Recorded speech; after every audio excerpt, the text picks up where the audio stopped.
Nick, I don't like how I can't see half your face. Yeah, your camera is so high. I can't be comfortable, apparently. There we go. You can just make your camera make it not as bad. Like we're seeing from like your bottom lip up. Oh my god. There, hold on. There, is this better? I don't know. Is Because currently it's just your tits. If you're trying to get your tits in the screen, they're in it, but it's not just your tits. It's like when Darkside Phil jacked off on camera and he didn't know it. You know, we were only able to see the top portion of him, but you knew what was going on. And we got our blooper already.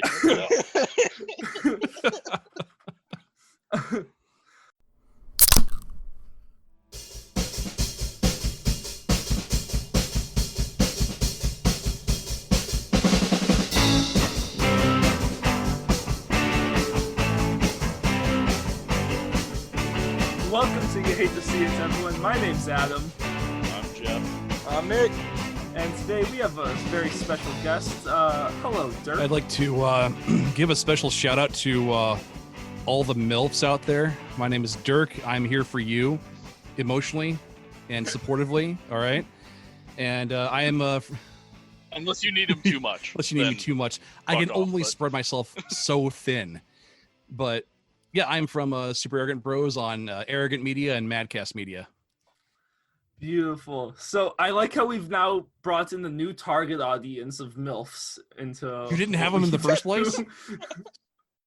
Not that I know of. Son, what are you doing? Unless they are young MILFs. Which, honestly, with our generation, a lot of... Not Yes. impossible. So this week...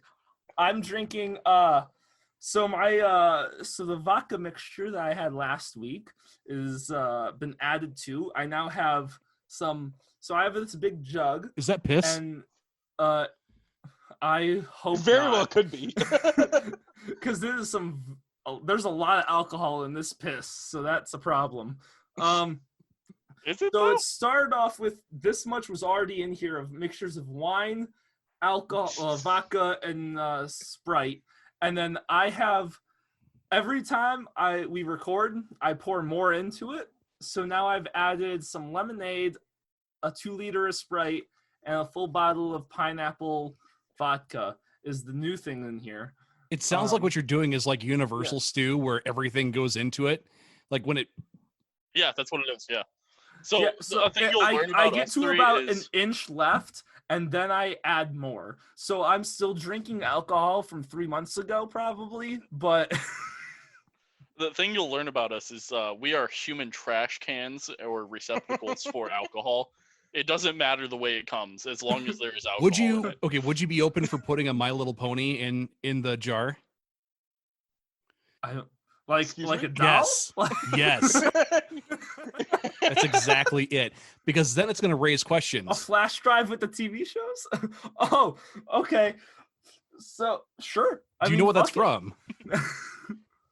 Okay, No. there exist bronies out there who would put My Little Pony figures inside a cum jar. I need to go get real alcohol now. I need to go get real alcohol. Nick's gonna go find his jar of...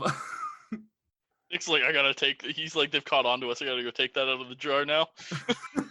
I actually have a story involving a bottle of apple juice I can tell you here. There's this guy that I know who, I'm going to call him Italian Jesus because that was the nickname that I gave him for the longest time.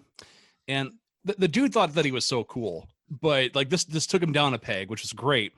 Now, my friends had what was referred to as the party house, and in the party house was a bottle of unfinished apple juice.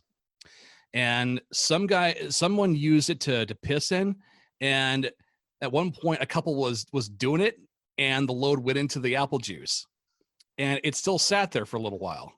Well, Italian Jesus was partying with the guys there, and he's supposed to do a shot, and I forget what it's for. I think it was like vodka or something, not rum, because that's what he likes to pretend he's so cool with. But he's bitching about, but I need a chaser after I take this shot. So he takes the shot and grabs the apple juice and starts chugging it. And you're able to watch every drip go down his throat. and he had no idea what was in that apple juice either. So ever since then, like if you didn't like the guy, you would express it by saying, "Hey, I've got some apple juice for you." God, that almost makes it seem like what we did in my party house, like fucking lame. So we had a rule in college.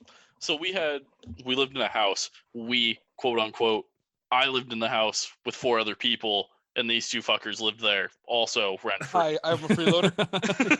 I had I was also under I had 21, an so I couldn't apartment buy 2 alcohol. blocks away. So yeah, I like, lived across the street. they were always over, and we had this rule so we had this big whiteboard in the first room when you walk into the house for parties during college that had a list of rules, but they were always like, there's actual like housekeeping rules of like, hey, don't break shit, don't do something stupid, like don't smoke weed in the house, like that type of shit. Like if you're gonna go smoke Good outside. And then at the bottom of it, it says if you're reading the rules, you have to shotgun a beer. All right, Great yeah. rule. But we had a rule on there that was, if someone asks you what you want to drink and you say, "Oh, give me anything," you get an anything shot. And an anything shot is we take every bottle of alcohol in the house and we take a shooter and we pour a little bit of every single bottle of alcohol in there. There's one time we did it and there was like 35 bottles that we had to like just put little drops into, and then you take the anything shot, and let me tell you, that thing is fucking horrendous. I've taken it twice. Once because I was new to the friend group and did not know, and had already shotgunned a beer, so I was like, I'm never reading these rules again. Yeah, because that rule is repeating. Like, it is, if you are ever looking at the whiteboard for more than like 3 seconds, we can tell you're fucking reading it. Like, you are shotgunning a beer now. Doesn't matter time of day. Like, it could just be a person in the house. Like, I've had to do it once at like fucking 8 a.m. because I was like standing there, like just waiting to like go to my class, and I was like reading the board, and then my roommate came down and he's like, "Hey, don't forget the last rule." I'm like, "Yep." So, and then the second time was because I was already drunk and was like, fuck it, get me in anything. And everyone looked at me and they're like, because they know I know the rule, and they're like, is that really what you want? And like, once we become friends, they're like, are you sure? Like, are you sure that's what you want to say to this? I've had to and do I it was once. like, I never did it again. bring Fuck me in that. anything. Like, let's Well, the fucking great thing go. about the anything shot is it stops the party, because the second someone says anything, everyone that lives in the house immediately just goes, "Hey, everyone, like, come on, gather all the alcohol bottles in the house. Let's go. We gotta get together. We're convening." God. All right, but let's move on because we actually only got through Adam's fucking alcoholic ass and then went on this tangent. Yeah. I'm just drinking Budweiser because I have like 3 24 packs for some reason, because I came home and there was 3 24 packs. So I was gonna be a good boy with my O'Doul's 0.5% alcohol beer. But then you said something about the ponies, so now I'm drinking Screwball whiskey. So we pulled a real big U-turn very fast. we went from that's like No, we went from that's like a 30,000% increase. We went from 0.5% alcohol to 35% alcohol. We took a hard turn. Nick is concerned about his health, even though he's the youngest one out of all of us. He thinks that his health is in jeopardy, so he's drinking less. That's a good reason less. to. A lot less. No, we've all agreed, but yeah, I've also completely stopped. I stopped vaping, drinking, and caffeine cold turkey. I want to die constantly. Oh, Dirk looks like he fucking hates you. No, I don't hate him. I feel bad for him. Like, I don't know what I would do without my coffee. Like, my house. Okay, so they're like Folgers is like Pabst Blue Ribbon in that it doesn't belong in my house. I drink the good shit. Thank you. So you also hate PBR. So we can. All right, we're bonding. We're good. PBR trash beer. Don't understand why people like it. Continue on. Well, I mean, after these 2 beers are done, though, like I've only got a Francis Connor Weiss beer, just a Belgian beer, and then I've got a just a fucking tall boy Budweiser. But what I might do later tonight is I might bring open one of my, not this one because it's signed, but the Slipknot number 9 whiskey. Oh, I'm so fucking jealous now. I've never tried it. I've never Oh. tried it, and I'm a fucking Slipknot fan. It's I'm worth so the mad. $40 for the number 9 whiskey, but the 9 reserve for $70, it's smooth, buddy. Like I don't know where you're from. I'm from Iowa, where I'm from the Quad Cities, okay. but I'm on the Illinois side. But So yes, the like worst side. I'm also the shitty side, but I am a huge Slipknot fan. So yes, this heavy metal thing is going to happen at some point during this podcast. Well, you being in Illinois, it means that you have a faster way of getting to concerts that I want to go to. Oh, I don't live there anymore, You don't live there, but okay. I'm from there. Okay. No. Because like all the bands that are on my bucket list, whenever they come into the United States, it's always going to be in Illinois. It's never in Iowa. So it's like if I want to see, when I went to see Demons and Wizards, that was in Chicago. Eluvite, Chicago. Yeah, I can see that. I guess I'm not a huge I guess it depends on what you consider heavy metal, but like I am a huge if it's not like hard rock into metal into screamo into like anything past that, like if it's before hard rock, I'm probably just not enjoying it. Yeah. Like yeah. I mean, you want something that has a pair of balls to it. It's so like I listen to a lot of black metal, or like Winter Sun is one of my favorites. To give you perspective, the hardest I get is like 3 Days Grace. The hardest I get is Tay-Tay? no. First of all, Tay Tay is the love of my life. Second of all, the hardest I get is Hollywood Undead. I'll help you. Oh, you're wrong. Let me help you. I don't know, like I hate people that are like heavy metal isn't music, like it doesn't take skill, and it's like, have you ever tried to scream?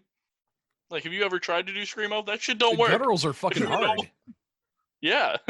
And then like also I think it's not a huge factor of like, but my main defense is when people are like screamo's not music. I'm like, listen to like Corey Taylor when he's not doing screamo. Like he has a beautiful voice. Like Stone Sour stuff, like he doesn't really scream a lot in most like some of those songs, and it's like he has a beautiful singing voice. Like why are we saying that screamo artists can't fucking actually do anything? Well, there's like two arguments that I absolutely hate regarding heavy metal. So the first one is when someone thinks that it's just because it's heavier, it's angry. When in return, it's like Samael, one of my favorites, is some of the most positive music that you can listen to, completely cosmic metal in the way that it feels. And then you've got Hatebreed, which is absolutely nothing but positive every time I listen to it.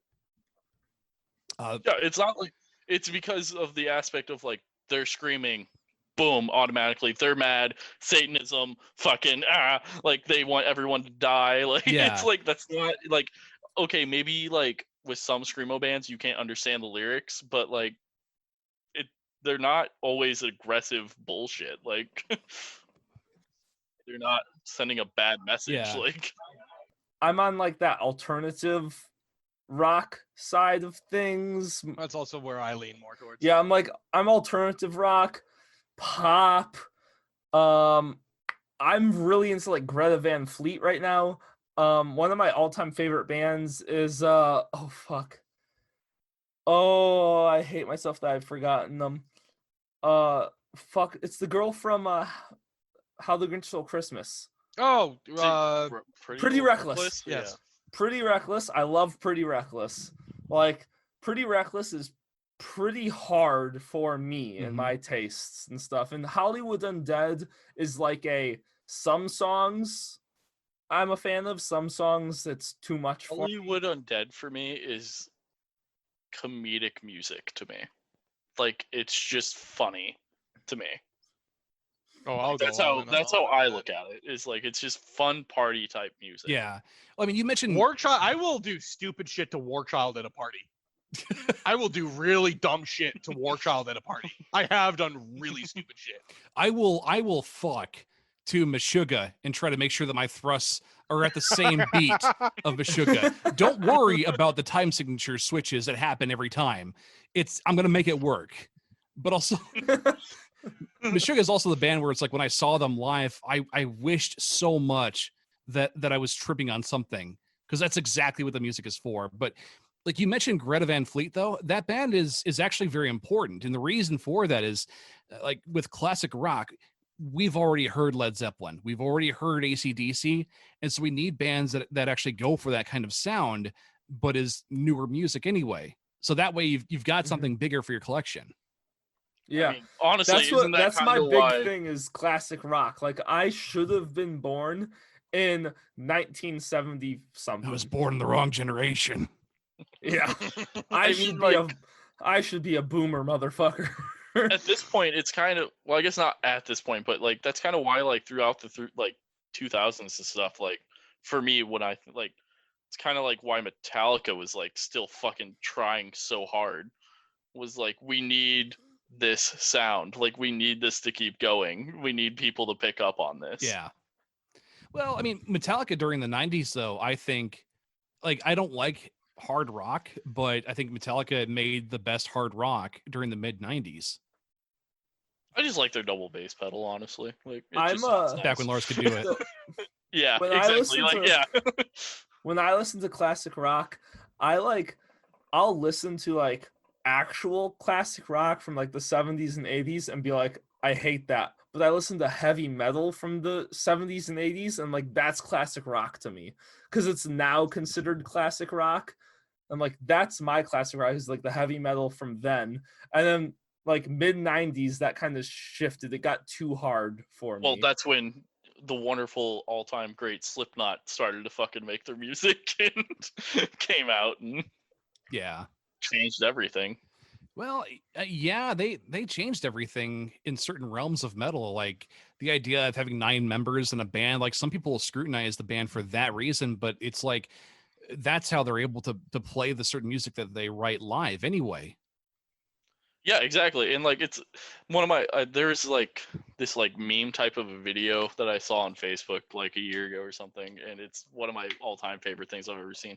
And it was captioned, when you are the first ever sound person for Slipknot, like the sound tech guy at a concert for Slipknot, and it's the guy like standing there at like a soundboard, and he's like, all right, you guys ready to go through your practice run? And he's like, all right, cool. He's like, hey, can we get those fucking empty kegs off the goddamn stage? Like, what's those for? And then it's like, no, we use those during the set. And he's like, you play an empty keg. And they're like, yeah, with these baseball bats. He's like, what the fuck is going on? Yeah. But it works. It works so Yeah, well. it does. Like, because I've seen Slipknot live twice now. I sadly never got to see them before their bassist died, which sucks. But I saw them on the first tour right after that. And, I mean, how can you not love Sid? Like, Sid is literally there to, like, just jump off shit and be an insane, dumb fucking human being. Light himself on fire, jump off stuff, break his ankles, run through the crowd in a mosh pit. Doesn't fucking matter.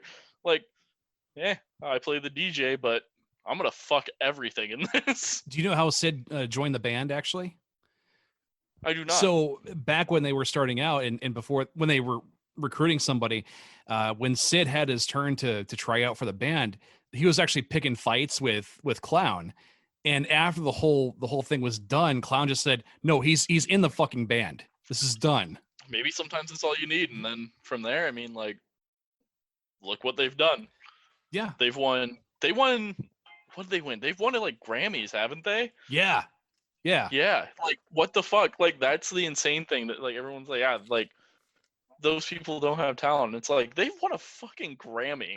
Like, like, what do you mean they don't have talent? Like, literally, there is a whole population of the world that was like, give them that award. Yeah. Yeah, exactly. That's actually how I was approached to do D&D. So this is a great discussion about Dungeons and Dragons, though. Yeah, it is. Yeah. You want to get into some fucking Dungeons and Dragons? Hey, kid, you No, like role-playing games? We're So my first experience playing D&D, so my roommate at the time, who we call Tech Guy, love you Tech Guy, he's not editing this episode, but you know, he bet me and I lost to play D&D because I was like I was a jock growing up, so and I was on the D&D, it's for losers and nerds and stuff. Yeah, where are you? We like you fucking weirdos. And he bet me, and so I lost, and I was like, okay, we'll play. I'll play a one D&D session, and we'll see how I like it. And all his party was online on Roll20. I play it, and I was like, I don't hate it, but I don't like it. And I And then in happened come Nick and Jeff. well, and then I was happened to be getting drunk at Jeff's house, like the next day, and I was talking to him about this, and he was like, "Oh, you should try it live action." And I was like, "That's a thing, sure." Like what? And I was like, "These are all my new friends at the time. Like we weren't all that close yet." He's like, "You should try it out with us. We play every Wednesday." And I was like, "Okay." So they helped me because the people that I played with the first time did not help me really make a character, and so our buddy Justin sat down with me and helped me build a character where I was a bard, and my name was Tim Buck2, and it was one of the greatest experiences of my life. So we started in present day, and session 1, I because I'm a bard, I was in college, and I was my instrument was a triangle, and I was in a band. All So we were at a bar performing, and I'm playing the triangle, and so my stick was a dagger because that was the way that just to explain things easier for me. So you have a dagger, and I have the triangle, and I bang with my dagger on the triangle, and I was an alcoholic. Because we had Xanathar's guide, so I got all these extra traits, and I became an alcoholic. And in my drunkenness, the knife slipped out of my hand and stabbed Nick's character in the shoulder. Now I then went and was like, "Oh, I'm so sorry," and I brought Nick, and I went to convince Nick to go into the back room. Nick was like, "No, I don't want to go to the back room." And I'm a bard, so I charmed him into going into the back room. And so we went to the back room, and I pulled the knife out, and I was like, "Oh, poor baby, poor baby." And then I pulled my dick out and fucked his knife wound in his shoulder. And every time, and with every pain, so every thrust of my penis, Nick got to roll to break the charm, and he kept failing. So I fucked Nick to completion in the shoulder with a knife wound that I caused, and then convinced Nick that I didn't cause it. Okay, that's how love works now. Well, yeah, I definitely played to my strengths, and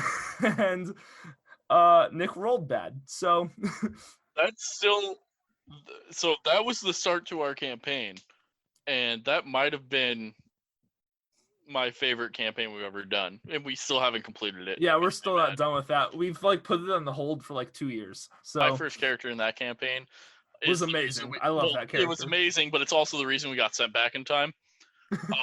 I played I homebrewed a gnome. It was a gnome vampire. So my whole thing was I made my thralls by biting them in the thigh because that's the only place I could reach.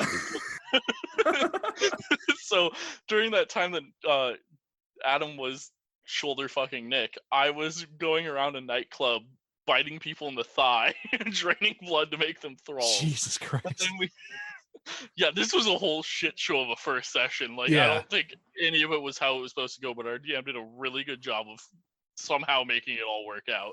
I think it was mostly because of me, because I didn't know how to play, and I was just bullshitting my way through it all. So, well, we rolled up upon like 7 witches, like all doing like this ritual around a bonfire, and we were trying to figure out how we wanted to go about it, and I was just like, well, they're all distracted. Why don't we just kill them all? And they're like, okay. So I went up to kill one, and I swung, but I missed on my surprise attack. So then an initiative started, but I got the highest initiative.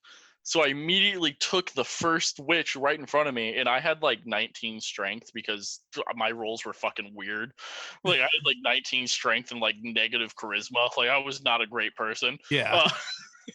Oh, Baba Yaga? So I grabbed the witch and threw her into the bonfire, which completed the ritual, surprisingly, which sucks ass. Nice. So I threw her into it, and we summoned like the A Russian demon.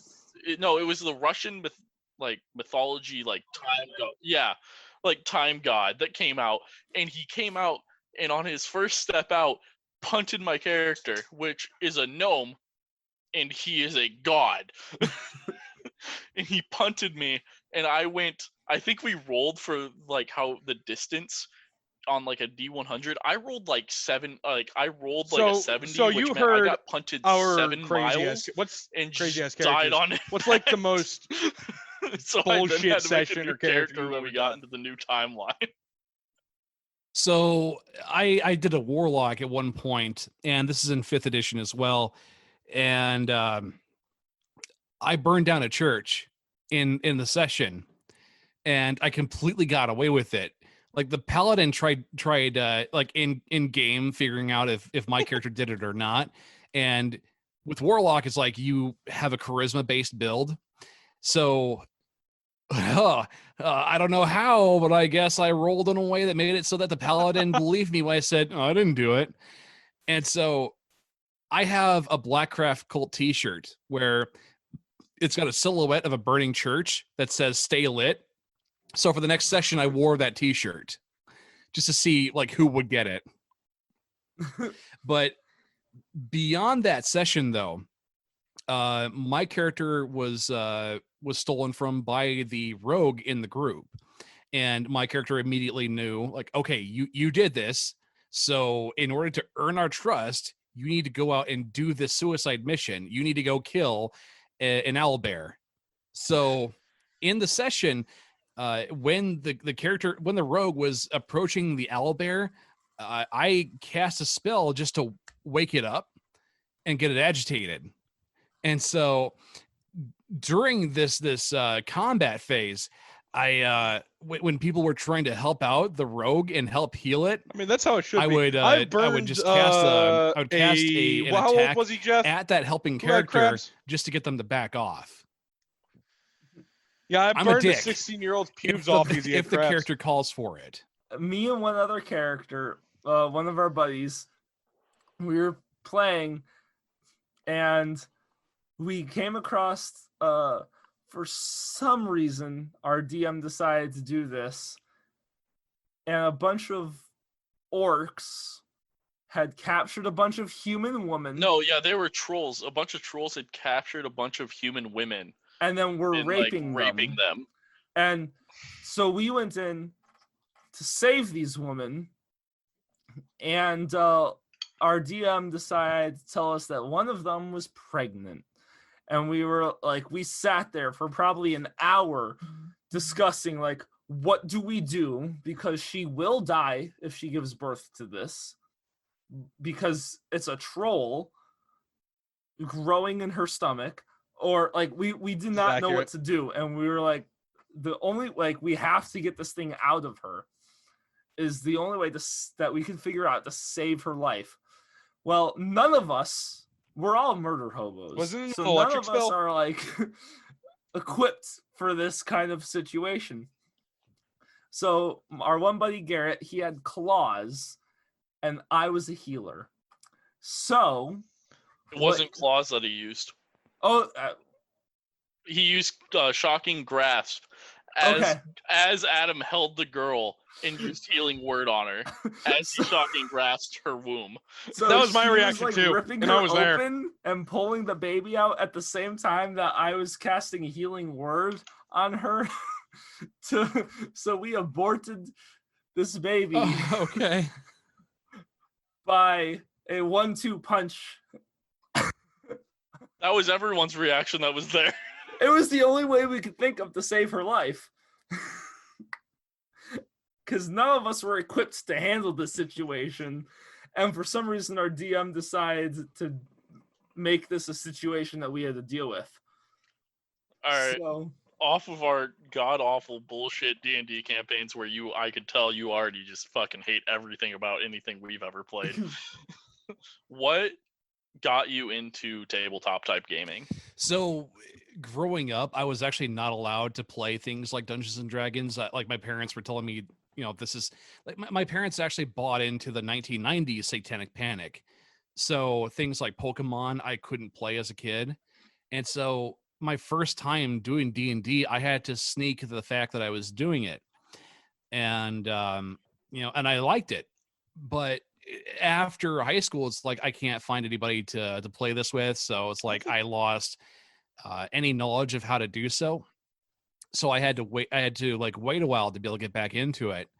And I like Dungeons and Dragons, but I love Pathfinder because I'm one of those old school old farts that likes the more detailed and more optional. Like it gives you so much more to work with. Whereas I tend to refer to 5th edition as like Dungeons and Dragons with training wheels.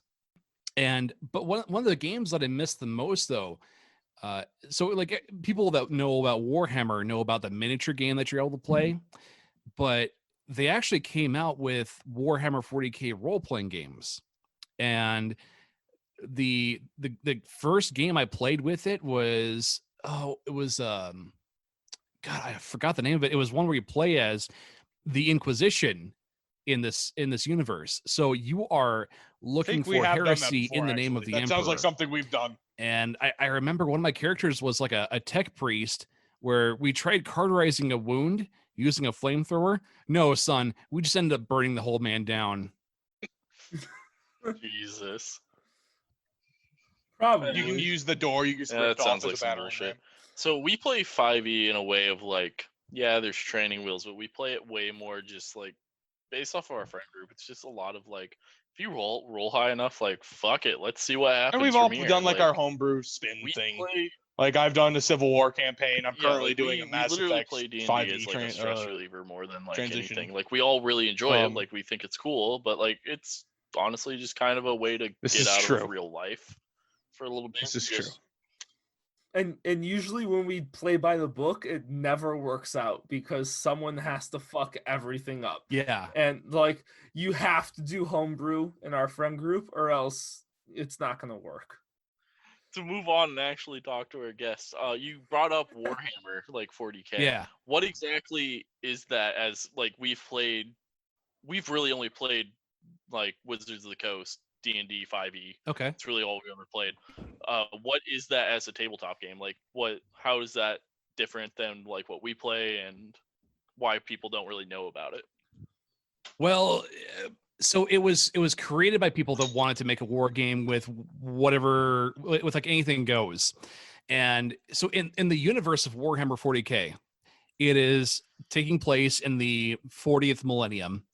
The Emperor of Mankind has been dead for the last 10,000 years, and he's just a skeleton corpse on top of a throne, being fed the souls of 1,000 people every day just so it's able to be alive.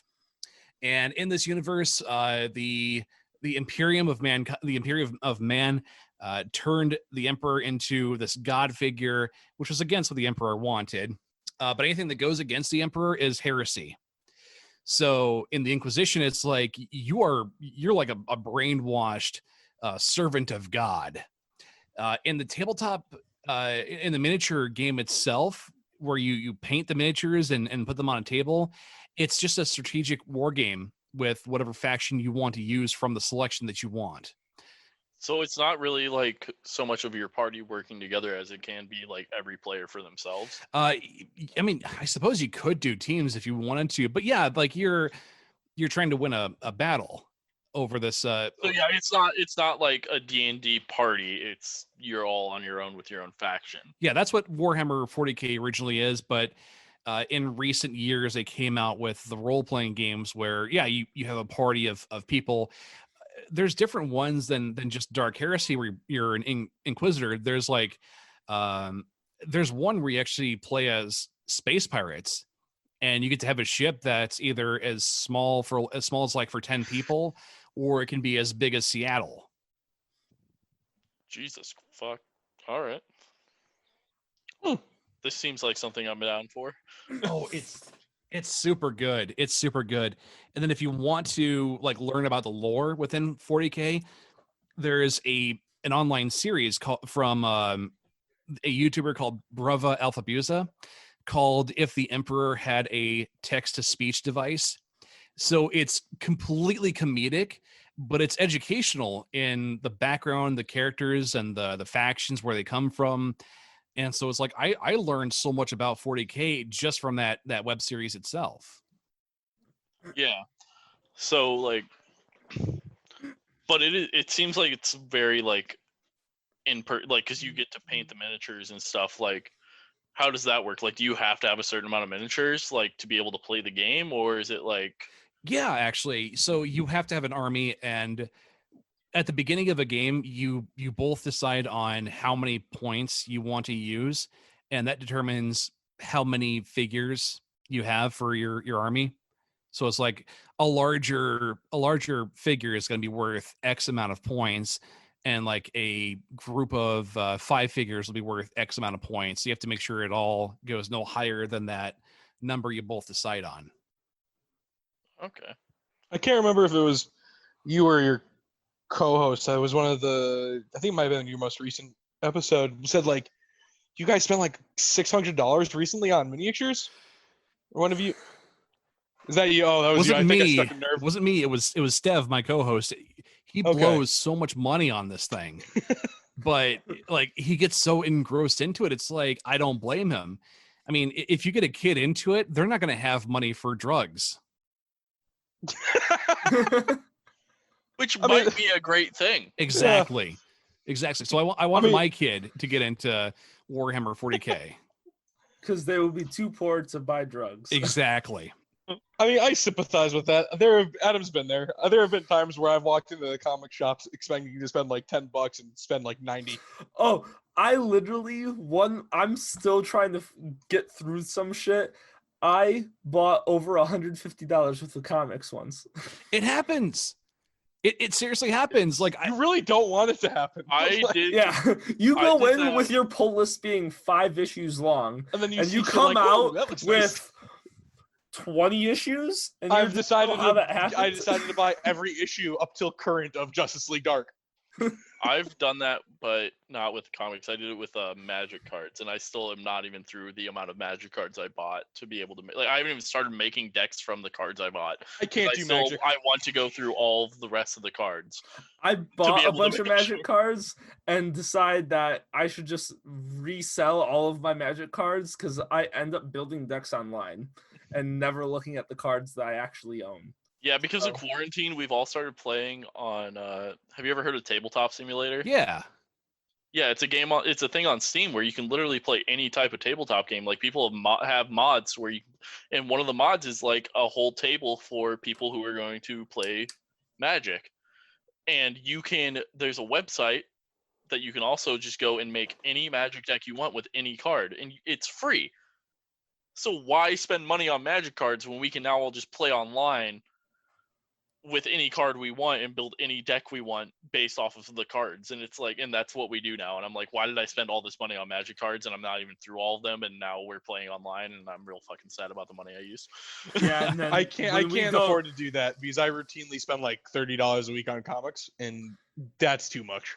Yeah, but now with Magic, we all just are like, okay, so we really like these decks that we built online, so we're just going to go to cardkingdom.com and buy the cards that we need to make the decks. So we're like, why the fuck? Like, if we want to test decks, we randomly go, who wants to play Magic tonight? And then we test out our decks, and then we edit them from there, and then build them in real life. One of my like favorite things is like we like, because you know we're so caught up with like movies and shows and actors and stuff like that. I always love like when you've you watch a certain actor for so long and then you find out that they're just like 5'8", 5'9". It's like, My favorite No, thing hold is that on, when Adam went to Yeah, Adam went to yeah. C2E2. So we all went to C2E2, and I met Stephen Amell, who plays Arrow, and I went, and so I have a photo of him, and he is much shorter than me. He is also I met him twice because I did his signing and then I did a photo op with him. And when I shook his hand, I felt like my hand could eat his entire forearm. You got those skinny little hands, and I have big hands too, though. So Yeah, but, you scarecrow looking ass. so I could my hand, his tips of his fingers would come to my second knuckles. I was eating him, and exactly how you think I meant it is how I meant it. And Son. No, I get that. I met I did a meet and greet with Insane Clown Posse a few years ago, and those dudes I'm so sorry. those dudes fucking towered over me. I thought I was a big dude already, but seeing how they towered over me like that was just incredible. I think Kevin Conroy was also taller than I was as well. yeah, he's a tall man. Yeah. Kevin Conroy. I've met so many people in in the industries that I talk about, and I've done so many interviews. I've met my favorite band before, but then I've only gotten starstruck where I had a hard time holding my shit together when I met Kevin Conroy. I feel like I would be the same way. Kevin Conroy is such a large part of my childhood. So I wasn't allowed to watch that kind of shit throughout my childhood. Iron Man 1 was the first superhero thing my mom agreed to letting me watch. Really? So, okay. Yeah, my mom thought the violent video games were coming out when I was growing up, and my mom thought I was going to be a serial killer. So I wasn't allowed to play any shooting games. My parents got me rated M games when I was 8, so. Yeah. I like to think opposite. M's mom was actually Tipper Gore. But no, I met Mark Ruffalo at C2E2 as well. And let me tell you, expectations met. However, whatever you think Mark Ruffalo is, that's what he is. Size, shape, personality, everything. Because he's so famous, they had a line of people, and it was, do you want to purchase a photo of him to sign? No. Cool. Go to the next person. Okay, what do you have for him to sign? Here's a comic book that I want Mark Ruffalo to sign. Cool. Next person. What color marker do you want Mark Ruffalo to sign? And I told him I don't care. I had my comic of Hulk that I had Mark Ruffalo sign was, it's darker and orangey and stuff. I was whatever shows up. I don't care what color it is. I just want it to show up. And so they're okay, silver would probably be the best option. It's cool. They went and slid it under Mark, and they go, silver. Mark has a gold marker in his hand and starts signing his name. And he signs the M, and he looks at me and he goes, oh my God! Oh, I'm so sorry. They said silver and I signed it in gold. Oh my God, do you want me to pay for this? I'll pay for the comic. Oh my God, I'm so sorry. And I was Mark, you signed it in gold. You're signing on a green surface. I think I can see the gold marker on the green surface. He's but it's not what you asked for. And I was Mark, I just said that they should something I can see, please. I just want to see your signature. And he's I'm so sorry. And he flipped his shit. It was an amazing experience. But Mark Ruffalo flipped his shit over the fact that he accidentally signed my comic in the gold marker instead of a silver marker. And that's one of the highlights of my life. That just means he gives a shit. Well, yeah, he cared, and you definitely saw that he was in a rhythm at that point. Yeah. So he wasn't thinking just and he did the M and flipped out, and you can see on my signature the stoppage, and then him finishing the signature off because he realized he fucked up, and he felt so bad. And I wish I would have had a body cam on me to get that interaction, because that was one of my favorite experiences ever. Yeah, I can't wait to go again.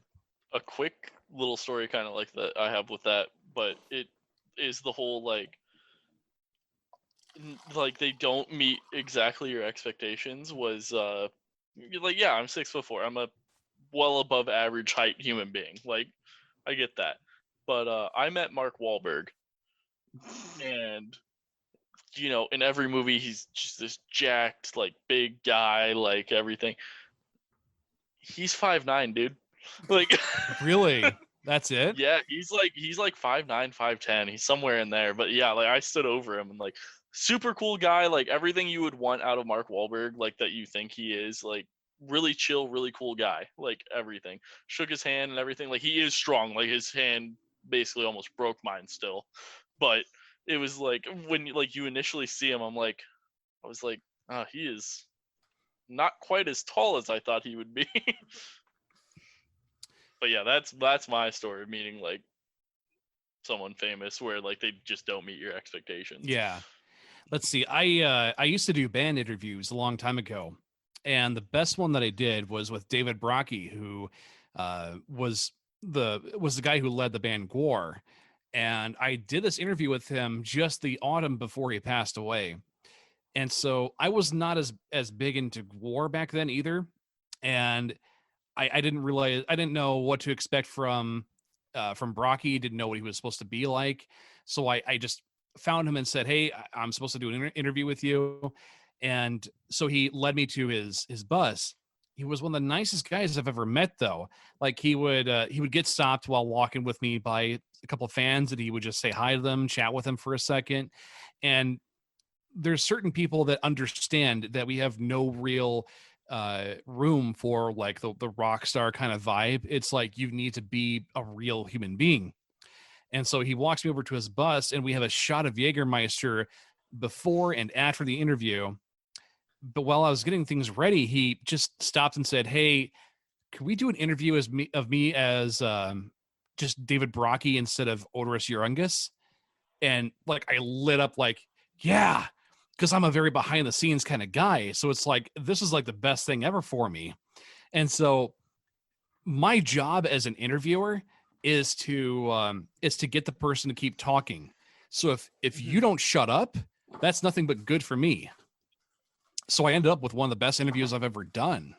Shit, yeah. No, that sounds like you got everything you needed out of someone actually being a real human being instead of being this persona that everyone thinks they are. Yeah. Which also leads to you looking like an even better interviewer because you got to the real human being over what they are personified as. Yeah. Let's see. Liana Kersner is someone that I interviewed as well on my podcast. Just one of the sweetest people I've ever talked to. And she always had details to go over, always had things that she was able to talk about. That made for a great podcast episode. As far as like meeting your heroes go, like I've been a fan of Maddox for years and years. The guy actually helped me with my writing style, my way of forming humor when I was a teenager. So it's like being able to talk to him and then being on his podcast network for the past few years. That's like being in a thrash metal band and all of a sudden getting the attention from like Slayer to me. Right. Yeah. Oh God, I have a story about Slayer, but that is not something that's going on this podcast. Jesus. An old manager of mine actually has a story about Phil Anselmo. This was back when he was doing a lot of drugs, a lot of heroin, and he came across him at a show, and they tried saying hi to him, and Phil looks at them and goes, "What the fuck? You guys aren't chicks," and he just walks away. Oh God, that might be the greatest thing I've ever fucking heard about that man. At this point, we need to actually get Dirk talking. Like, maybe actually learn some. What got you started on the podcast you're on now? How did that form up? How did that become a thing? Because I know you can tell from we haven't all gotten to really go through a lot of your podcasts, but from what we can tell is it's something you guys are very passionate about. And we can tell that you are very knowledgeable about. So how did My favorite become a thing? Part of your podcast was listening to you drag on Dragon Age Inquisition for 5 minutes. That was beautiful. I loved that. The multiplayer of Dragon Age Inquisition is very stupid. I also played as a bard for like 10 minutes, and I was very confused. So a really quick thing just to get this out of the way before you go into what I just asked you. We all as a house and like friend group, besides like Adam, because Adam doesn't really play video games, we all played through Dragon Age Inquisitions, but we're also all the people that started playing Dragon Age Inquisitions, and after about 10 hours realized, hey, fuck, we're gonna be stuck in the hinterlands for like the rest of this fucking game, and we're fucking done. And then we all finally got we all talked, we're like, we all need to get through this and like actually play this fucking game. Yeah, dude, that can actually suck you into it real quick with the hinterlands. So the way this all started, it was back in 2016, and like the idea of podcasting was something that I've always wanted to do. I just never had the opportunity to do so. And I went to a birthday party of a friend of mine, and Mitchard, my old co-host, was talking to me about how he wanted to start doing podcasting. So I thought about how, all right, I've got a MacBook and I have a really shitty USB microphone. Let's just use that and see what we come up with. So hey, it's like how we started. Yeah, and I actually remembered advice from Maddox about podcasting in the first place, where you record 3 episodes, get rid of them, and then start the show. See, that's Basically what we did. Yeah. That's basically what we did, but we put them all up. Yeah. I mean, you at least did that. A lot of people will just start recording, get the shit out there, and they don't grow from it. They don't learn from it. So you had I had a podcast that sounded like it came from a shoestring budget, but I knew like there was something there. I was able to work with this, and I decided, okay, I'm just gonna do things right. I'm gonna get a mixing board, and we're gonna have the sound quality boost up, because if I'm gonna have 2 people in the studio, I might as well at least make it sound as good as possible. So that was the beginning of Super Arrogant Bros. And I've been running that podcast ever since. That is my main baby.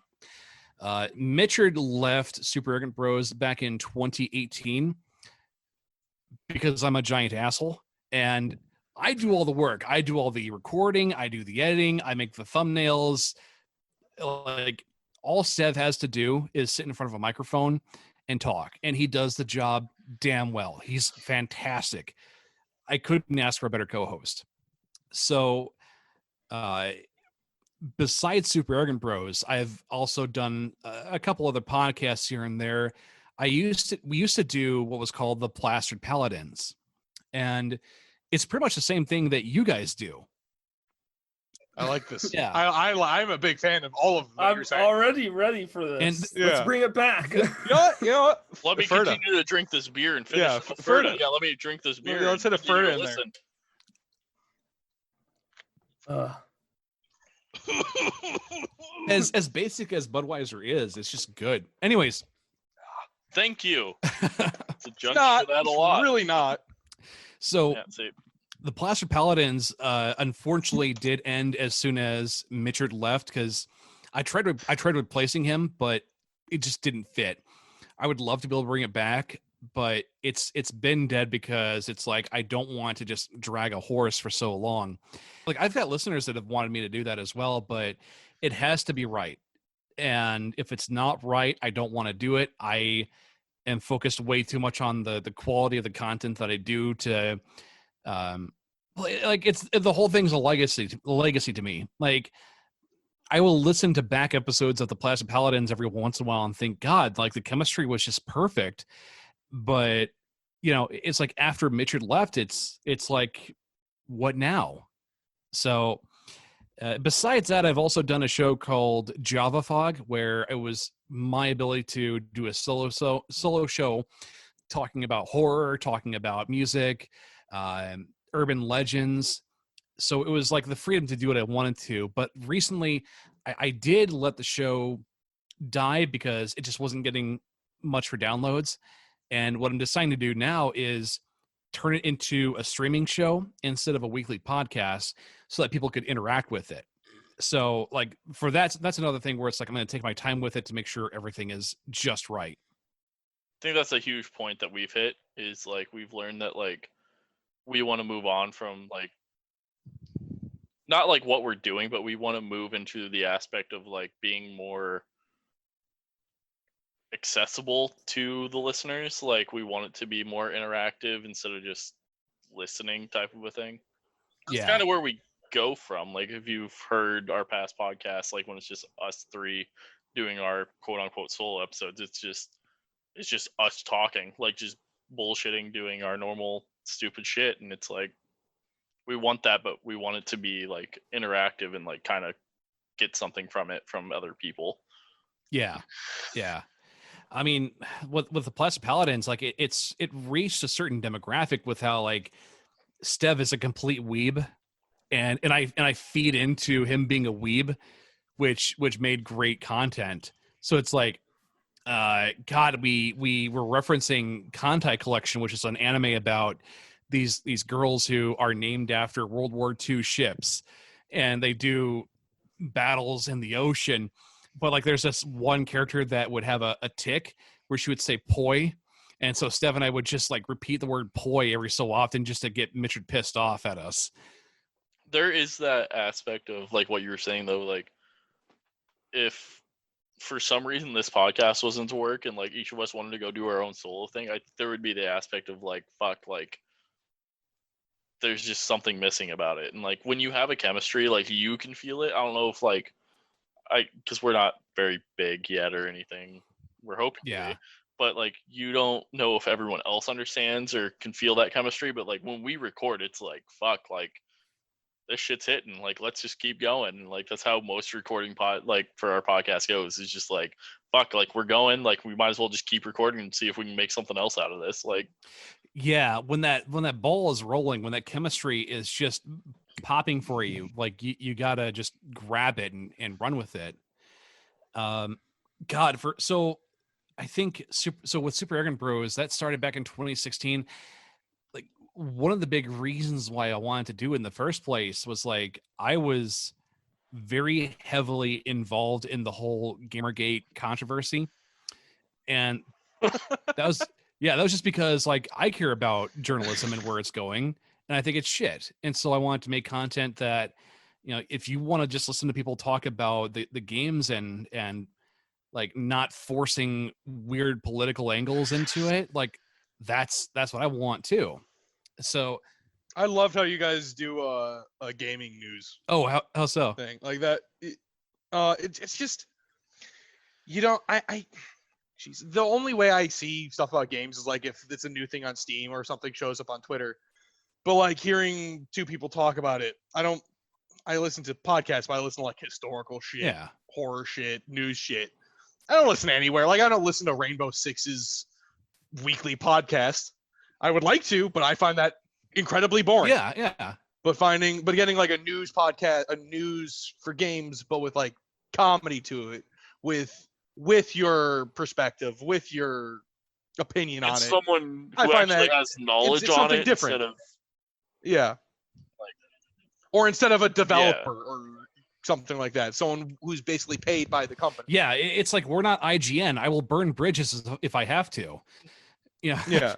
I care about the honesty in journalism. So like, do I want to listen to somebody that's just sucking the corporate dick like Collider, or do I want to listen to people that are just like adults that are talking together? Like that's why red letter media is so important to me. It feels like I'm listening to a group of grown-ups talking about the movies. That's what I wanted to hear. I mean, I was around for when IGN got railed for like a Pokemon game because they rated it like a 5 out of 10 because of the water or some shit. Like that was back in like 2012. Well, and then I was still in yeah, middle school. and then there's like I was in high school for there's that. like Yeah. Arkham Origins, where when the game came out, yeah, it had a bit of a tumble from the production, but it's still a good game. I would rate it like I hate doing ratings because it doesn't quite communicate my actual feelings about the game. But like if you were to give it a 6 or a 7, sure, I can go with that. But then Jim Sterling's fat ass gives it a 3 out of 10, and it's like, where does this come from? Did you actually play the game? Did you have any enjoyment out of it? well, It's still working off the same formula. that's why It's still good. that's why I don't go off ratings so much. It's just like I think video games are supposed to be a thing that like you play it and you get your enjoyment out of it. Like we could all play Yeah. the same game and get something completely different out of that game. Like Yeah. Skyrim. Skyrim is a perfect example Well, of that. if you choose any RPG, that's kind of how it works. Like, because you get to build your character how you want and stuff like that. But like he said, like Arkham City and stuff. Like, I mean, everyone's going to get their own enjoyment out of it based off of like Adam's really like you two, like Nick and Adam, like you both know a lot about Batman based off of like comics and like movies and stuff like that. And like me being someone who's not into like the comics and movies and that type of stuff, like we are going to have completely different viewpoints off of it. And you guys could rate it, like he said, like a 3, 4 out of 10. And I could be like, I thought that was a fucking 7. Like I thoroughly enjoyed the mechanics of the game. And like, I thought Your Batman is Christopher Nolan. My Batman is Scott Snyder. Yeah, that's a good way of putting it. So I don't do rankings. I think it's bullshit, and people tend to abuse it or get the wrong impression out of a score system. It's either a yay or a nay. So I believe that the purpose of a reviewer, of a critic, is to tell you whether or not something is worth your money and time. Because if, like, when I bought Duke Nukem Forever for $60 because I bought it on the midnight release, I was pissed off because I felt like I was playing a game that had the original Xbox graphics instead of something for the 360. So I felt kind of ripped off. But then, like, buying it for $5 and playing it, okay, yeah, this is fun now. Like, I want to be able to know, like, am I going to be wasting my time by getting into something? Yeah, I think I personally go on a 3 rating system. It's the yes, no, and maybe. Yeah. Like that's where I go off of. Like if I rate, like we don't do ratings and stuff, but just my own personal shit that I do is, yeah, like yes, I love this episode. This is a great episode. Provide me more shit that is like this. Maybe of, like we'll see. Like I need more. Yeah. Like give me more info and I can make an educated assumption on what I feel about this. And no is 1 episode in, you should cancel everything. Like like and I'm like super easygoing on anything I rate because well, yeah, you made us watch Velociraptor, and we all thoroughly enjoyed it, and that is definitely a no for any other this is human very being. true. Oh, if you have never seen Velocipaster, go on Amazon Prime as soon as you end this podcast and watch it. Don't look at the rating. We're talking about ratings right now. Event. Don't look at the rating. No, like I Also never watch Tusk. That's just my PSA to the crowd. Never watch Tusk. let's see, Velocipaster. All right. After this, I have the next thing to go. Here, so. I like where this is So going. so let me tell you, it is a pastor who turns A into Velocipaster. a raptor, not a velociraptor, but a raptor. Velocipaster.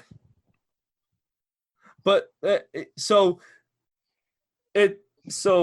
there is a ninja story thread that makes 0 sense. There's a Vietnam And- story thread that doesn't make any sense. There is literally half of the movie is set in the same open area outside of a forest, I'm pretty sure it's And someone's like expensive see- backyard that leads to a forest. and you can see. So the ninjas live in a tent in China, but then they're in America, and you can see the tent in China in the background. Like it's one of those movies that they're like they didn't even bother.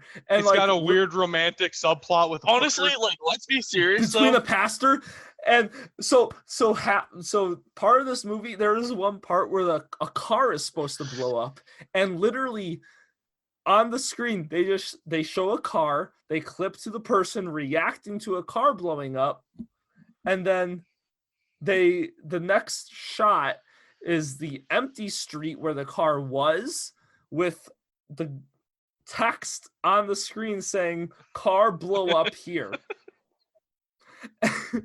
And They literally and- spent like $10 to make this movie, and this movie's on Amazon Prime. I guarantee you, these fuckers are making it fucking great right now in their lives. Oh, that's great. like it looks like someone was doing a college project and this is the best they could do for the college project submission. And that's it. That's all it is. All right. So, have you ever heard of Cradle of Fear? No. No.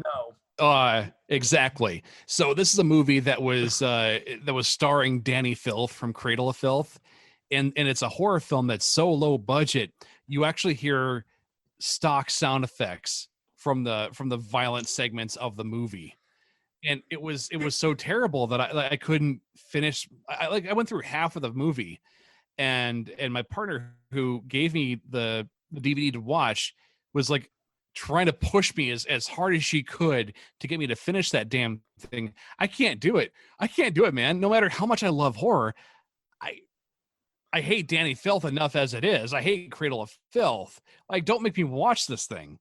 I mean, I love schlock, but maybe there's a reason why nobody else has heard of it. Whenever someone asks, hey, what do you want to watch? I always say Deathbed, the bed that eats people. No one ever bites. No one ever says yes. I'll watch it. And I'm still very sad. I'll watch it. Dirk, based off of what was said way before we went on this tangent, like we always do, you said that like We've never gone on a tangent ever, Jeff. I don't know. What yeah, you're we talking- have very strict guidelines for our podcast that we follow. which is always we bring a guest on and talk over them and make sure that they are like the weakest point of this podcast. Perfect. No, but you said journalism and stuff like that is very like important to you, how things are portrayed. How did you get into your thought process of journalism and like how you got into journalism? And because I mean, yes, we haven't let you talk a lot, but it seems like from what I've gathered from doing this podcast with you is you are very good at like giving answers and being able to like ask questions and stuff like that. So like what has gotten you, where did that start? Like how did you build on that type of a thing? Really, I just went to a high school course on journalism. That's it. I didn't go to college for it. I just took a course in journalism in high school just because I felt like it.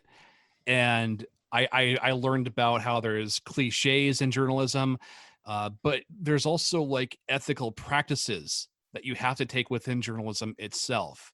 So like there's severe do's and don'ts. You need to make sure that you're good and able to do record keeping. So that way, if something happens where you need to pull those files, you better be able to do it. And I have a few different areas where I've learned my critical thinking from. Like, obviously, Maddox is one of them, but I had another high school teacher that was one of my in one of my literature courses that was able to help teach that to me while we were going through certain books.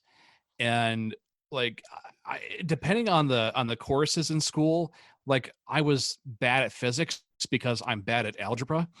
But if we're talking about things like when in terms of like writing and how to talk to people, like I took a speech course as well, and I think that helped out a lot. Like if like high school is such a development period in your life. Yeah, everybody hates it going through it, but looking back into it, it's like those were golden years. I just didn't know it. And it's all because you're getting wrapped up in two different lives. You have your home life and you have your school life. And you always, it's a transition going to and from school every day. But if you're willing to put the effort in those courses, I mean, you're going to take away skills that are going to go with you for the rest of your life. Yeah, no, I get that, because one of the huge things that I'm about is when we think of college, it's like you go to college, you take your gen eds, you take a certain amount of classes for what you want to go for. And don't like, personally, I think like, shouldn't it be high school is that gen ed thing where you learn where you want to hone your skill set in? Like, isn't that where that should be? Like, you're becoming the person that you want to become. But then we, I think personally as Americans, like we delay that until you're in college, to where like you really start to learn where like you want to be as a human being. and like what you want to do, when I think that's something you should do in high school and then expand on it in your secondary education. Like that's just how I personally think that should be. I did really well in courses like astronomy. So it's like, I love astronomy, but what am I going to do for that as a career? I love journalism, but I'm not sure if I'm going to be able to do that as a career either, because like there's other people that are getting the experience and I'm not, from like clubs. So Yeah. I went to college straight out of high school. So the same year I graduated. And the plan was I would get a liberal arts degree and get my gen eds done through the community college, because that would save money if I went to a university. Well, the problem was that I didn't know what I wanted to do during my years in college at that point. And so I ended up, I explored, and then I got into courses that I had no business getting into, and I didn't know it until it was too late. And so I eventually dropped going to college and did a full-time job. And so at the full-time job, I realized, okay, I like web development because of what I was doing at this job. And so I left that full-time position to work part-time and just pursue school in web technologies.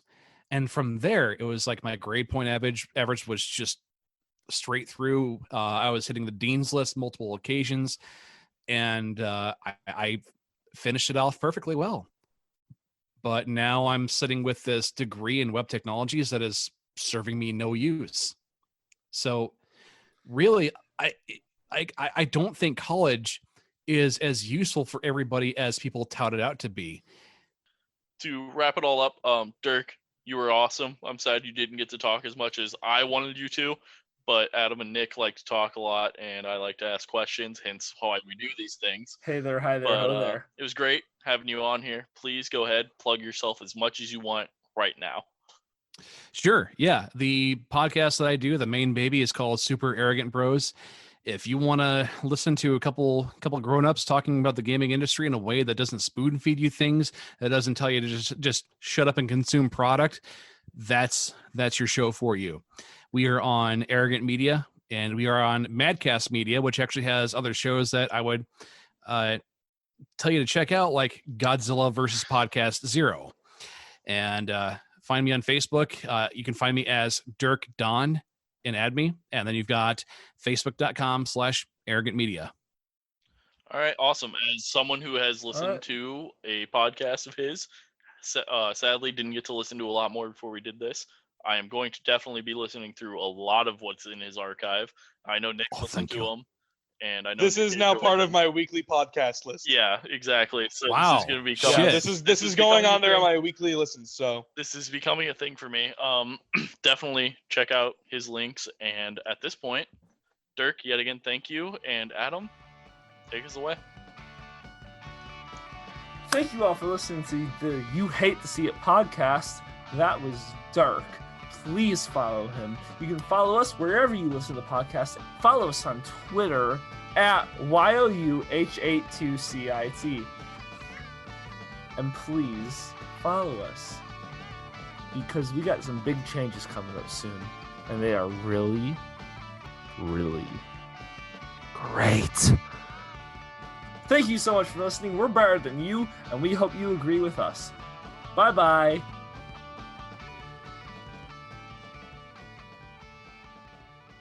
So, Dirk, you like D&D, I hear, for so I'm not great at transitions. This is why we leave the questions to Jeff. Yeah, I was wondering why you were still talking. Oh, we forgot our alcohol. Sorry. oh yeah. I'll cut that part out. It's fine.